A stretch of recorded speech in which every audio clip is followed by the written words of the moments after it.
ಟಾಯ್ಲೆಟ್ನಲ್ಲಿ mosquito liquid bottle ಬಳಸೋದ್ರಿಂದ ಟಾಯ್ಲೆಟ್ನಲ್ಲಿ ಇರುವಂಥ ಕೊಳೆ ಇರ್ಬೋದು, ಕೆಟ್ಟ ವಾಸನೆ ಇರ್ಬೋದು, ಇವೆಲ್ಲನೂ ನಿಮಿಷದಲ್ಲಿ ದೂರ ಆಗುತ್ತೆ. ಅದು ಹೇಗೆ ಅನ್ನೋದು ಇವತ್ತಿನ ವಿಡಿಯೋದಲ್ಲಿ ನೋಡೋಣ. ಇದ್ರ ಜೊತೆಗೆ ಇನ್ನೂ ಕೆಲವು ಯೂಸ್ ಆಗುವಂಥ ಹೊಸ ಟಿಪ್ಸ್ನ ಕೂಡ ನೋಡೋಣ. ವಿಡಿಯೋ ತುಂಬಾ ಇಂಟ್ರೆಸ್ಟಿಂಗ್ ಆಗಿರುತ್ತೆ, ಸ್ಕಿಪ್ ಮಾಡದೆ ಪೂರ್ತಿಯಾಗಿ ನೋಡಿ. Hi friends, welcome back to my channel Maneye Mantralaya. ನೀವೇನಾದರೂ ಈ ಚಾನಲ್ನ ಮೊದಲನೇ ಬಾರಿ ನೋಡ್ತಾ ಇದ್ರೆ ಚಾನಲ್ಗೆ ಸಬ್ಸ್ಕ್ರೈಬ್ ಮಾಡಿಕೊಂಡು ಜೊತೆಗಿರೋ ಬೆಲ್ಲೈಕನ್ನ ಕೂಡ ಕ್ಲಿಕ್ ಮಾಡ್ಕೊಳ್ಳಿ. ಬನ್ನಿ ಈಗ ವಿಡಿಯೋ ಏನಂತ ನೋಡೋಣ. ನೋಡಿ, ಈ ಥರ ಟೇಬಲ್ ಫ್ಯಾನ್ನ ಬೇಸಿಗೆ ಕಾಲದಲ್ಲಿ ತುಂಬಾನೇ ಉಪಯೋಗಿಸ್ತಾ ಇರ್ತೀವಿ. ಆದ್ರೆ ಇವಾಗ ಬೇಸಿಗೆಗಾಲ ಮುಗಿದು ಮಳೆಗಾಲ ಶುರುವಾಗಿರೋದ್ರಿಂದ ಇದನ್ನ ನಾವು ಉಪಯೋಗಿಸದೆ ಹಾಗೆ ಇಟ್ಟಿರ್ತೀವಿ. ಈ ತರ ನಾವು ಹಾಗೆ ಇಟ್ಟಿದ್ದಾಗ ಇದ್ರ ಮೇಲೆಲ್ಲ ಹಾಗೆ ಇದ್ರ ಒಳಗಡೆ ಎಲ್ಲ ತುಂಬಾನೇ ಧೂಳು ತುಂಬಿಕೊಂಡು ಹಾಳಾಗ್ಬೋದು. ಅದಕ್ಕಾಗಿ ನೋಡಿ, ಇದನ್ನ ಹಾಗೆ ಇಡದೆ ನಾವು ಇದನ್ನ ಕವರ್ ಮಾಡಿಡೋದು ತುಂಬಾನೇ ಮುಖ್ಯ. ಇದನ್ನ ಕವರ್ ಮಾಡೋದಕ್ಕೆ ಅಂತ ಇದಕ್ಕೆ ಬಂದಿರೋಂಥ ಕವರ್ನ ಉಪಯೋಗಿಸ್ಕೋಬಹುದು. ಅಥವಾ ಆ ಕವರ್ ಇಲ್ಲ ಅಂದ್ರೆ ಅದಕ್ಕೆ ಬದಲಾಗಿ ನೋಡಿ, ನಮ್ಮ ಹತ್ರ ಇನ್ಸ್ಕರ್ಟ್ ಇರುತ್ತಲ್ವಾ, ಆ ಇನ್ಸ್ಕರ್ಟ್ನ ಇದಕ್ಕೋಸ್ಕರ ನಾವು ಬಳಸ್ಕೋಬಹುದು. ನೋಡಿ, ನಾನು ಇನ್ಸ್ಕರ್ಟ್ ಒಂದು ತಗೊಂಡಿದ್ದೀನಿ. ಆ ಇನ್ಸ್ಕರ್ಟ್ನ ಇವಾಗ ರಿವರ್ಸ್ ಮಾಡ್ಕೋತಾ ಇದೀನಿ. ರಿವರ್ಸ್ ಮಾಡ್ಕೊಂಡಾದ್ಮೇಲೆ ನಮ್ಮ ಹತ್ರ ರಬ್ಬರ್ ಬ್ಯಾಂಡ್ ಇರುತ್ತಲ್ವಾ, ಆ ರಬ್ಬರ್ ಬ್ಯಾಂಡ್ನ ಇದ್ರ ತುದಿನಲ್ಲಿ ಹಾಕೋಣ. ನೋಡಿ, ಎಲ್ಲನೂ ಒಟ್ಟಿಗೆ ಸೇರಿಸಿಟ್ಕೊಂಡು ನಾನು ರಬ್ಬರ್ ಬ್ಯಾಂಡ್ ಹಾಕೋತಾ ಇದೀನಿ. ರಬ್ಬರ್ ಬ್ಯಾಂಡ್ ಹಾಕೊಂಡಾದ್ಮೇಲೆ ಇದನ್ನ ನಾನು ರಿವರ್ಸ್ ಮಾಡಿಕೊಂಡು ಇದನ್ನ ಇವಾಗ ನಾವು ಟೇಬಲ್ ಫ್ಯಾನ್ ಮೇಲ್ಗಡೆ ಹಾಕೋಣ. ಈ ರೀತಿ ಹಾಕೊಂಡಾದ್ಮೇಲೆ ನೋಡಿ, ಕೆಳಗಡೆ ನಮಗೆ ದಾರ ಇರುತ್ತಲ್ವಾ, ಆ ದಾರನ ನಾವು ಟೈಟಾಗಿ ಎಳ್ದು ಕಟ್ಬಿಟ್ರೆ ಸಾಕು. ಈ ತರ ನಾವು ಟೇಬಲ್ ಫ್ಯಾನ್ ಯಾವಾಗೆಲ್ಲ ಯೂಸ್ ಮಾಡಲ್ವೋ ಅವಾಗ ಮಾಡಿಟ್ಕೊಂಡ್ರೆ ಸಾಕು. ಇದರಿಂದ ಧೂಳು ಅನ್ನೋದು ಸ್ವಲ್ಪ ಕೂಡ ಒಳಗಡೆ ಸೇರೋದಿಲ್ಲ. ಅಷ್ಟೇ ಅಲ್ಲದೆ ರಿಪೇರಿ ಮಾಡಬೇಕಾಗಿರೋ ಕೆಲಸ ಕೂಡ ಬರೋದಿಲ್ಲ. ನಿಮ್ಮನೇಲೂ ಈ ರೀತಿಯಾದ ಟೇಬಲ್ ಫ್ಯಾನ್ನ ಯೂಸ್ ಮಾಡದೆ ಇಟ್ಟಿದ್ರೆ ಖಂಡಿತವಾಗ್ಲೂ ಈ ಟಿಪ್ಸ್ನ ಟ್ರೈ ಮಾಡಿ ನೋಡಿ, ತುಂಬಾನೇ ಯೂಸ್ ಆಗುತ್ತೆ. ನೆಕ್ಸ್ಟ್ ಟಿಪ್ನಲ್ಲಿ ನೋಡಿ, ಏಲಕ್ಕಿ ಬಗ್ಗೆ ಹೇಳ್ತಾ ಇದೀನಿ. ಏಲಕ್ಕಿನ ನಾವು ಹೆಚ್ಚಾಗಿ ಸ್ವೀಟ್ ಪದಾರ್ಥಗಳನ್ನ ಮಾಡಬೇಕಾದಾಗ ಉಪಯೋಗಿಸ್ತಾ ಇರ್ತೀವಿ. ಕೆಲವೊಂದ್ಸಲ ಏಲಕ್ಕಿನ ತುಂಬ ದಿನಗಳವರೆಗೂ ಎತ್ತಿಡಬೇಕು ಅಂದಾಗ ಇದರಲ್ಲಿ ಹುಳಗಳು ಹಿಡಿತಾ ಇರುತ್ತೆ. ಅಥವಾ ಇದನ್ನು ನಾವು ತಕ್ಷಣಕ್ಕೆ ಇದನ್ನು ಸ್ವೀಟ್ ಮಾಡೋದಕ್ಕೆ ಉಪಯೋಗಿಸ್ಕೊಳ್ಳೋಣ ಅಂದಾಗ ಇದು ತುಂಬ ಮೆತ್ತಗಿರೋ ಕಾರಣದಿಂದ ನಾವು ಪುಡಿ ಮಾಡ್ಕೊಂಡಾಗ ತುಂಬ ನೈಸಾಗಿ ಪೌಡರ್ ಆಗಿ ಸಿಗೋದಿಲ್ಲ. ಅದಕ್ಕಾಗಿ ನಾವು ಈ ಟಿಪ್ಸ್ನ ಉಪಯೋಗಿಸ್ಕೊಳ್ಳೋಣ. ನೋಡಿ, ನಾವು ಗ್ಯಾಸ್ ಸ್ಟವ್ ಮೇಲ್ಗಡೆ ಏನಾದರೂ ಒಂದು ಅಡುಗೆ ಮಾಡ್ಕೋಬೇಕು ಅಂದಾಗ ಗ್ಯಾಸ್ ಸ್ಟವ್ನ ಆನ್ ಮಾಡ್ಕೊಂಡಿರ್ತೀವಲ್ಲ, ಇದ್ರ ರಿಂಗ್ಸ್ ಮೇಲ್ಗಡೆ ಬಿಸಿಯಾಗಿರುತ್ತಲ್ವಾ, ಇವಾಗ ಇಲ್ಲಿ ನಾವು ಏಲಕ್ಕಿನ ಈ ರೀತಿ ಇಟ್ಕೊಳ್ಳೋಣ. ಈ ಥರ ಇಟ್ಕೊಂಡು ಒಂದು 5 ನಿಮಿಷ ಬಿಟ್ಟು ಇದನ್ನು ನಾವು ಉಪಯೋಗಿಸಿದಾಗ, ಅಂದರೆ ನಾವು ಏನಾದರೂ ಇದನ್ನು ಕುಟ್ಕೋಬೇಕು ಅಂದಾಗ ತುಂಬಾ ನೈಸಾಗಿ ಪೌಡ್ರಾಗಿ ಸಿಗುತ್ತೆ. ಅಥವಾ ನಾವು ಇದನ್ನು ಹಾಗೆ ಕೂಡ ಎತ್ತಿ ಒಂದು ಡಬ್ಬದಲ್ಲಿ ಹಾಕಿ ಸ್ಟೋರ್ ಮಾಡಿ ಇಟ್ಕೋಬೋದು. ತುಂಬ ದಿನಗಳ ಕಾಲ ಹುಳ ಹಿಡಿದೇನೆ ಫ್ರೆಶ್ ಆಗಿ ಹಾಗೆ ಕೂಡ ಇರುತ್ತೆ. ಖಂಡಿತ ಟಿಪ್ಸ್ನ ಟ್ರೈ ಮಾಡಿ ನೋಡಿ. ನೋಡಿ, ನಾವು ಅವಾಗವಾಗ ಕೈ ಬೆರಳಿಗೆ ಹಾಗೂ ಕಾಲು ಬೆರಳುಗಳಿಗೆ ನೈಲ್ ಪಾಲಿಷ್ನ ಯೂಸ್ ಮಾಡ್ತಾ ಇರ್ತೀವಿ. ಈ ಥರ ನಾವು ನೈಲ್ ಪಾಲಿಷ್ನ ಹಚ್ಕೊಂಡಾಗ ಅದು ಒಣಗಬೇಕು ಅಂದಾಗ ತುಂಬ ಹೊತ್ತು ತಗೊಳುತ್ತೆ. ಅಂದರೆ ಏನಿಲ್ಲ ಅಂದರೂ ಒಂದು 1/4 ಗಂಟೆಯಿಂದ 20 ನಿಮಿಷವರೆಗೂ ಬೇಕಾಗುತ್ತೆ. ಈ ಥರ ನಾವು ತುಂಬ ಹೊತ್ತು ಒಣಗಿಸ್ಕೊಂಡೇನೆ ನಿಮಿಷದಲ್ಲೇ, ಅಂದರೆ ಯಾವುದಾದ್ರು ಫಂಕ್ಷನ್ ಏನೋ ರೆಡಿ ಆಗಬೇಕು ಅಂದಾಗ ತುಂಬಾ ಫಾಸ್ಟಾಗಿ ನೈಲ್ ಪಾಲಿಷ್ನ ಹಾಕ್ಕೊಂಡು ರೆಡಿ ಆಗಬೇಕು ಅಂದಾಗ ಈ ಟಿಪ್ಸ್ ತುಂಬಾ ಯೂಸ್ ಆಗುತ್ತೆ. ನೋಡಿ, ನೈಲ್ ಪಾಲಿಷ್ನ ಹಾಕೊಂಡಾದ್ಮೇಲೆ ಹಾಕೊಂಡಿರುವಂಥ ಕೈ ಬೆರಳುಗಳನ್ನ ನಾವು ಐಸ್ ವಾಟರ್ನಲ್ಲಿ ಇಟ್ಕೋಬೇಕು. ಈ ಐಸ್ ವಾಟರ್ನಲ್ಲಿ ಕೈ ಬೆರಳುಗಳನ್ನ ಒಂದು 5 ಸೆಕೆಂಡಿಂದ 10 ಸೆಕೆಂಡ್ವರೆಗೂ ಇಟ್ಟರೆ ಸಾಕು. ಆದಷ್ಟು ಬೇಗನೆ ನೋಡಿ, ಬೆರಳುಗಳಿರೋ ಅಂಥ ನೈಲ್ ಪಾಲಿಶ್ ಎಲ್ಲ ತುಂಬಾ ಬೇಗ ಒಣಗೋಗುತ್ತೆ. ನೋಡಿ, ನಾನು ನೈಲ್ ಪಾಲಿಷ್ನ ಮುಟ್ಟಿ ತೋರಿಸ್ತಾ ಇದೀನಿ, ಸ್ವಲ್ಪ ಕೂಡ ಅಂಟ್ತಾ ಇಲ್ಲ, ತುಂಬಾ ಬೇಗ ಒಣಗೋಗಿದೆ. ಈ ಟಿಪ್ಸ್ನ ಖಂಡಿತವಾಗ್ಲೂ ಒಂದ್ಸಲ ಆದರೂ ಟ್ರೈ ಮಾಡಿ ನೋಡಿ.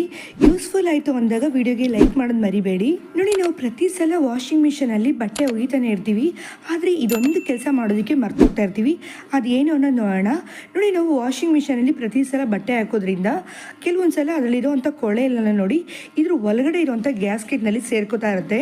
ಅದಕ್ಕಾಗಿಯೇ ನೋಡಿ, ಈ ಒಳಗಡೆ ಇರುವಂಥ ಗ್ಯಾಸ್ಕೆಟ್ನಲ್ಲಿ ಒಂದು ಟಿಶ್ಯೂ ಪೇಪರ್ ತಗೊಂಡು ನಾವು ಕ್ಲೀನ್ ಮಾಡ್ಕೋಬೇಕು. ಈ ಕೆಲಸನ ನಾವು ವಾರಕ್ಕೊಂದ್ಸಲಿನಾದರೂ ಮಾಡ್ತಾ ಇರಬೇಕು. ಈ ರೀತಿ ನಾವು ಕ್ಲೀನ್ ಮಾಡದೆ ವಾಷಿಂಗ್ ಮಿಷನ್ನ ಹಾಗೆ ಉಪಯೋಗಿಸ್ತಾ ಇದ್ದಾಗ ಇದರಲ್ಲಿರುವಂಥ ಫಂಗಸ್ ತುಂಬಾ ಜಾಸ್ತಿಯಾಗಿ ಅದು ಒಗ್ದಿರುವಂಥ ಬಟ್ಟೆ ಕೂಡ ಸೇರಿಕೊಂಡು ಅದನ್ನು ನಾವು ಹಾಕೊಂಡಾಗ ಸ್ಕಿನ್ ಪ್ರಾಬ್ಲಮ್ ಎಲ್ಲ ಬರೋದಕ್ಕೆ ಚಾನ್ಸಸ್ ಇದೆ.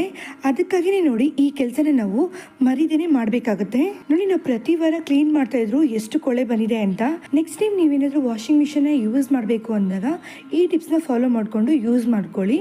ನೋಡಿ, ನಾವು ವಾಷಿಂಗ್ ಮಿಷನ್ಗೆ ಬಟ್ಟೆ ಎಲ್ಲ ಹಾಕ್ತಿರ್ತೀವಲ್ಲ, ಕೆಲವೊಂದು ಸಲ ವಾಷಿಂಗ್ ಮಿಷನ್ಗೆ ಬೇಕಾಗಿರುವಂಥ ಸೋಪ್ ಲಿಕ್ವಿಡ್ ಅಥವಾ ಸೋಪ್ ಪೌಡರ್ ಸ್ವಲ್ಪನೇ ಇದೆ ಅಂದಾಗ ಈ ಟಿಪ್ಸ್ನ ಯೂಸ್ ಮಾಡ್ಕೊಳ್ಳಿ. ನೋಡಿ, ನಮ್ಮ ಹತ್ರ ಇರುವಂಥ ಸ್ವಲ್ಪ ಸೋಪ್ ಲಿಕ್ವಿಡ್ನ ಹಾಕ್ಕೊಂಡು ಇದ್ರ ಜೊತೆ ಇನ್ನೊಂದು ವಸ್ತುನ ಸೇರಿಸ್ಕೋಬೇಕಾಗುತ್ತೆ. ಅದೇನಂದರೆ ಬೇಕಿಂಗ್ ಸೋಡಾ. ಅಂದರೆ ಬೇಕಿಂಗ್ ಸೋಡಾನ ಬಜ್ಜಿ ಬೋಂಡಾಗೆಲ್ಲ ಯೂಸ್ ಮಾಡ್ತಾ ಅಲ್ವಾ, ಆ ಬೇಕಿಂಗ್ ಸೋಡಾನೇ ನೋಡಿ ಅರ್ಧ ಟೇಬಲ್ ಸ್ಪೂನ್ ಅಷ್ಟು ಇದ್ರ ಜೊತೆ ಹಾಕೋತಾ ಇದೀನಿ.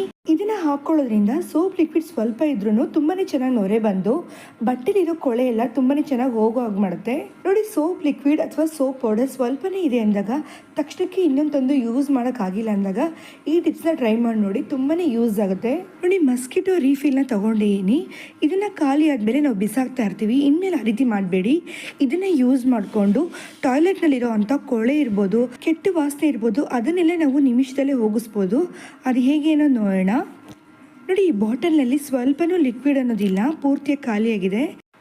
ಇವಾಗ ಈ ಬಾಟಲ್ ಒಳಗಡೆ ಇರುವಂಥ ಕಡ್ಡಿನ ನಾವು ತೆಗೆದುಕೊಂಡ್ಬಿಡೋಣ. ಈ ಥರ ತೆಗೆದಾದ್ಮೇಲೆ ಈ ಬಾಟಲ್ನಲ್ಲಿ ಹಾರ್ಪಿಕ್ನ ಹಾಕೋತಾ ಇದೀನಿ. ಅಂದರೆ ನಾವು ಟಾಯ್ಲೆಟ್ ಕ್ಲೀನ್ ಮಾಡೋದಕ್ಕೆ ಬಳಸೋವಂಥ ಲಿಕ್ವಿಡ್ ಯಾವುದೇ ಇರ್ಬೋದು ಅದನ್ನು ನಾವು ಇದರಲ್ಲಿ ಹಾಕೋಣ. ನೋಡಿ, ಬಾಟಲ್ನ ಮುಕ್ಕಾಲು ಭಾಗದವರೆಗೂ ಹಾಕೋತಾ ಇದೀನಿ. ನೋಡಿ, ಇಲ್ಲಿ ತನಕ ಹಾಕೊಂಡಾದ್ಮೇಲೆ ಇದ್ರ ಮಧ್ಯದಲ್ಲಿ ಒಂದು ಕಡ್ಡಿ ಇತ್ತಲ್ವಾ, ಅದನ್ನು ನಾವು ಹಾಗೆ ಇಟ್ಕೊಳ್ಳೋಣ. ಈ ಥರ ಇಟ್ಕೊಂಡಾದ್ಮೇಲೆ ಇದನ್ನು ನಾವೀಗ ಟಾಯ್ಲೆಟ್ನಲ್ಲಿ ಯೂಸ್ ಮಾಡ್ತಾ ಇದ್ದೀವಿ. ಟಾಯ್ಲೆಟ್ನಲ್ಲಿ ನೋಡಿ, ಟಾಯ್ಲೆಟ್ ಮೇಲ್ಗಡೆ ಈ ಥರ ಒಂದು ಟ್ಯಾಂಕ್ ಇರುತ್ತಲ್ವಾ, ಆ ಟ್ಯಾಂಕ್ನಲ್ಲಿ ಇದನ್ನು ಹಾಕ್ತಾ ಇದೀನಿ. ನೋಡಿ, ನಾವು ಟಾಯ್ಲೆಟ್ನ ಪ್ರತಿ ಸಲ ತಿಕ್ಕಿ ತೊಳೆದು ಕ್ಲೀನ್ ಮಾಡ್ತಾ ಇರ್ತೀವಿ, ಆದರೆ ಈ ಟ್ಯಾಂಕನ್ನು ನಾವು ಕ್ಲೀನ್ ಮಾಡೋದಿಲ್ಲ. ಅದಕ್ಕಾಗಿಯೇ ನೋಡಿ, ಈ ಟ್ಯಾಂಕಲ್ಲಿ ಎಷ್ಟು ಗಲೀಜಿದೆ ಅಂತ.